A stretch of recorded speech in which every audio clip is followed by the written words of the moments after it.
Hello ka-anime! Tara, pagkukwentuhan natin ang bagong kwento ni Hanemichi Sakuragi.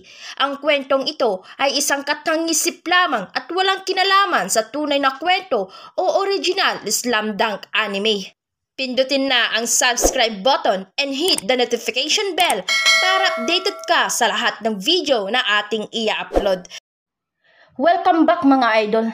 Muling magbabalik ang Clover TV. Pasensya na mga idol kung malilito kayo sa mga bagong karakter dahil ang bago nating karakter ay nawala na po mga idol. College Matches Chapter 51. Hindi papasok iyan dahil tirang bara-bara iyan. Sabat naman ni Sawate sa usapan. Nagtawanan naman sina Adams at Yamada sa sinabi ni Sawate. Ngunit maya-maya ay bigla silang natigilan sa pagtawa nang makita nilang pumasok ang half-court shot ni Sakuragi. At sabay na sabay pa iyon sa pagtunog ng buzzer. At tuluyan na ngang natapos ang first quarter sa score na 29-15 in favor of Kanagawa Rising Sun. Kahit 5 pa kayong bumatay sa akin, ay dudurugin ko lang kayong lahat. At huwag nyo nang hintayin mangyari iyon dahil mapapahiya lang kayo sa henyo at hindi ko kayo sasantuhin kahit may lahi pa kayong Amerikano dahil nilampaso ko na ang mga katulad ninyong mga talunan.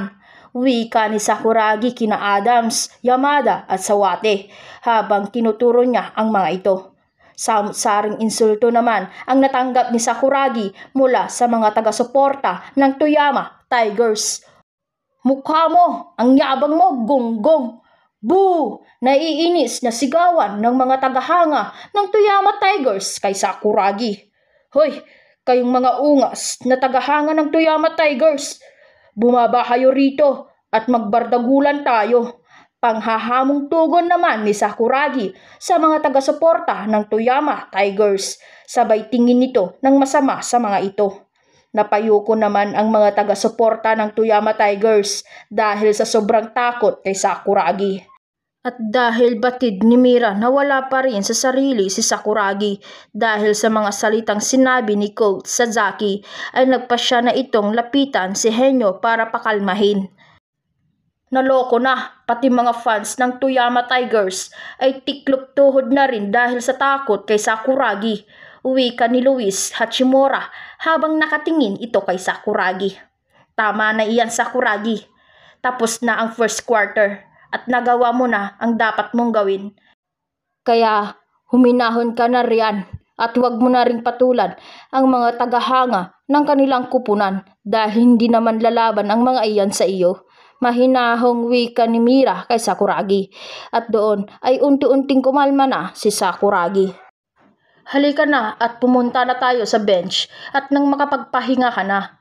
Pag-aayaya naman ni Mira kay Sakuragi, sabay akbay nito sa binata. Sinunod naman ni Henyo ang sinabi ng kanyang ate Mira. Ilang sandali pa nga ang lumipas ay nagtungo na ang mga manlalaro ng magkabilang kupunan sa kanilang bench area upang magpahinga.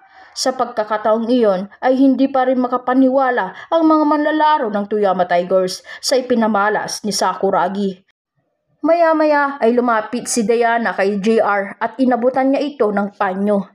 Ayos kuya, ang galing mo talaga pagdating sa 3-point shot, wika ni Diana kay JR.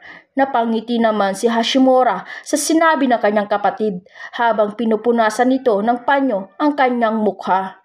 Maya-maya ay napansin ni Togashi na masama ang tingin sa kanya ng kanyang kapatid. Siya si Ara Togashi, 24 years old, isang teacher o instructor sa Kanagawa University. Ilang sandali pa nga ang lumipas ay sinenyasan ni Mira si Ara na lumapit sa kanya at sinunod naman iyon ng dalaga. Nang makalapit na si Ara kay Mira ay bigla nitong binatukan si Akuma pagkatapos ay nagwika ito ng pasaway ka talaga, Akuma. Ginamit mo na naman ang teknik na iyon. Hindi ba't sinabihan na kita na wag mo nang gamitin ang dribble dance technique dahil mabilis makaubos ng stamina ang teknik na iyon? Naiinis na wika ni Ara kay Akuma matapos niya itong batukan.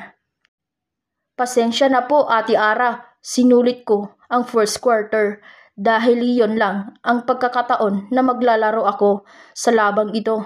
Nakangising tugon naman ni Akuma kay Ara. Tama lang pala ang decision ko na isang quarter ka lang maglalaro dahil may pagkapasaway ka din pala kung minsan Togashi. Sabat naman ni Coach Osaka sa usapan. Napangisi naman si Togashi sa sinabi ni Coach Osaka. Kenzo, Pards, ikaw na ang bahala sa second quarter. Alam kong kaya mong ilampaso si Adams, wika ni Akuma kay Kenzo. Napangiti naman si Kenzo sa sinabi ni Akuma. Dave, ikaw na ang bahala sa second quarter. Huwag mong hayahan makapuntos si Naito sa ilalim. Wika naman ni Coach Osaka kay Ishida. Sumang-ayon naman si Ishida sa sinabi ni Coach Osaka. Ngayong ako na ang papalit kay Sakuragi, ay sisiguradihin ko na maliligo ng supalpal sina Tetsuya Naito. Wika ni Ishida sa kanyang isipan habang nakatingin ito kay Naito. Pagkalipas nga ng 10 minuto ay nagtungo na ang 5 manlalaro ng magkabilang kupunan sa loob ng court upang ipagpatuloy ang laro. Aba, iba na ang center ng Kanagawa Rising Sun. Mukhang mahinang nilalang. Napapangising wika ni Naito sa kanyang isipan habang naglalakad ito patungo sa loob ng court at nakatingin kay Dave.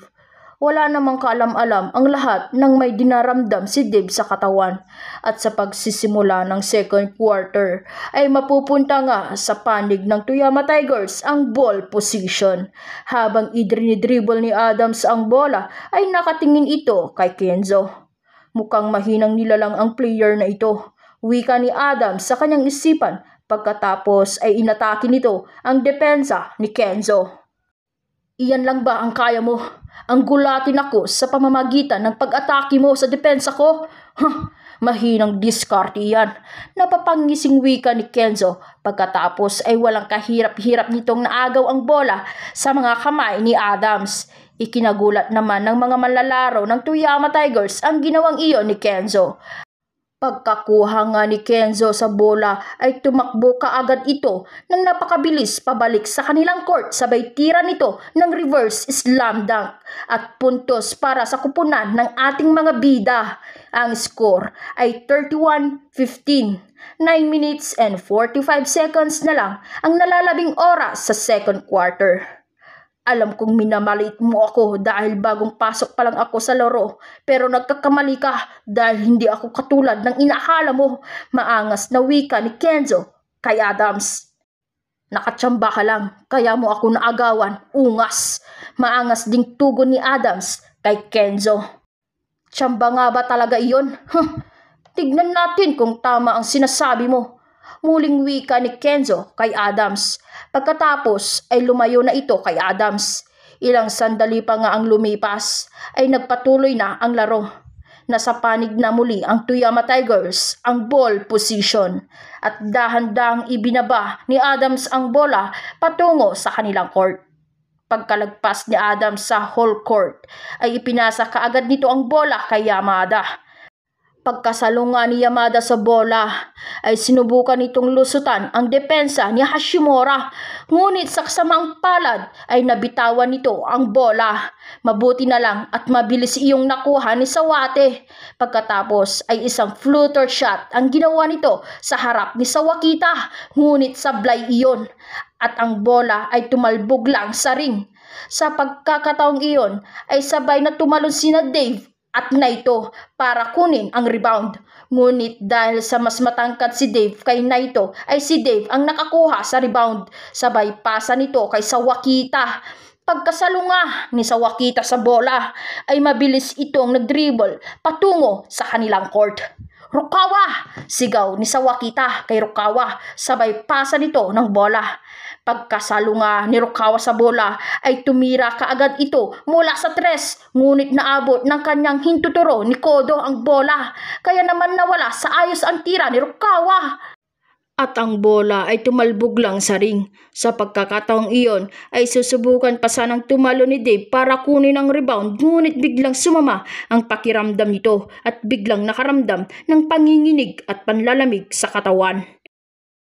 At dito na nga nagtatapos ang ating kwento. Abangan na lang natin ang susunod na video na ating i-upload. Maraming salamat po.